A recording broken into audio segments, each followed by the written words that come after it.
Radhën e gjatë të zyrtarëve të lartë socialist apo personave të lidhur me ta nuk kanë munguar as kryebashkiakët. Një ndër ta është Fredi Kokoneshi, ish kryebashkiaku socialist i Divjakës, bashkëshortja e cilit, Eriona Kokoneshi, përfitoi plot 44.000 euro fonde nga IPARD për ndërtimin e një kantine vere. Andi Kokoneshi, nipi Fredi Kokoneshit, ka përfituar 32.000 euro. Ai i ka përfituar këto fonde për investim për përmirësimin e cilësisë së qumshit, makineri për përgatitjen e ushqimit për kafshët.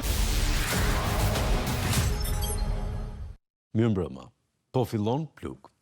E nisëm me këtë denoncim për t'ju treguar se si fondet e IPARD-it, të cilët do duhet shkonin në duart e fermerëve të Divjakës dhe të gjithë Shqipërisë, përfunduan në duart e një grupi të vogël njerëzish, mes cilëve edhe ish kryebashkiaku i Divjakës, Fredi Kokoneshi. Por sonte, do t'i tregojmë se si kryebashkiaku që pasoi Kokoneshin, Josif Gorea, jo vetëm që ka përfituar para nga IPARD-i, por kontrollon të gjithë zinxhirin e mekanikës bujqësore në Divjak nëpërmjet disa bizneseve. Pak kohë më parë, Edi Rama zhvilloi një bashkëbisedim me fermerët e Divjakës, por takimin u detyrua ta braktisë sapo një fermer nisi të tregonte dështimin e bujqësisë për shkak të politikave të qeverisë. Për lajm i vërtet në atë takim nuk ishin fermerët hallexhinj, që duket se tashmë e kanë kuptuar propagandën e qeverisë, por deklaratat e çuditshme të kryebashkiakut të Divjakës, Josif Gorea. Deklarata se 12 milion turistë që vizitojnë Shqipërinë do ndihmojnë fermerët duke konsumuar 12 milion domate dhe 12 milion kastraveca u bë virale për pak kohë. Por, pas deklaratave servile ndaj kryeministrit Edi Rama, të bëra nga kryebashkiaku Gorea, duket se nuk janë thjesht ndjeshmëri politike, por fshehin nga pas një interes ekonomik të cilin plug do t'ju zbuloj sonte. Fillimisht, do ju njohim me profilin e Josif Gores, nga dyshimet për falsifikim të formularëve të dekriminalizimit, arrestimet dhe dënimet, apo katapultimi i tij si kryebashkiak i Divjakës.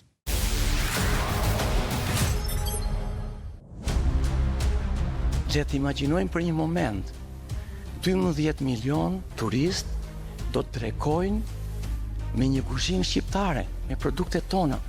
Dhe ne dhe shefat e kuzhinave me njëherë në lëvizje. 12 milion domate, 12 milion kastraveca, 12 milion speca, po shumë lule lakra, po shumë karrota, po shumë e ku diun lule shtrydhe, mish, gjalp, vaj ulliri, ullinj, vera, mandarina, thot dimu, mos më harro. Kjo deklaratë e kryebashkiakut të Divjakës në prani të kryeministrit Edi Rama do të bëjë virale në rrjetet sociale. Gjithçka do dukej normale, nëse po në të njëjtin takim, pas deklaratës së Josif Gores, fermeri Lili Biti, me një fjalë, pa lejen e kryeministrit, rrëzoi të gjithë propagandën e qeverisë për bujqësinë. Me sa kuptoj nuk të vini informacion. Po nga e kupton ti këtë? Po. Ju keni drejt të fjalën fare. Nga e kupton ti këtë? Po çfarë? Po çfarë tash unë s'ke drejt ti? Ti s'ke folur akoma.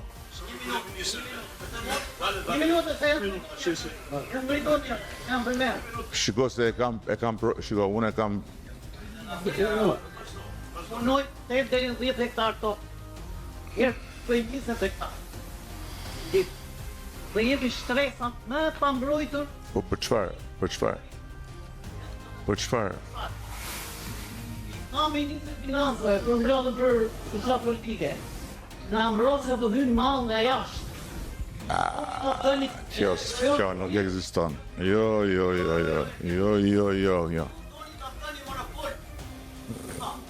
Të lutem, dëgjoj, të lutem.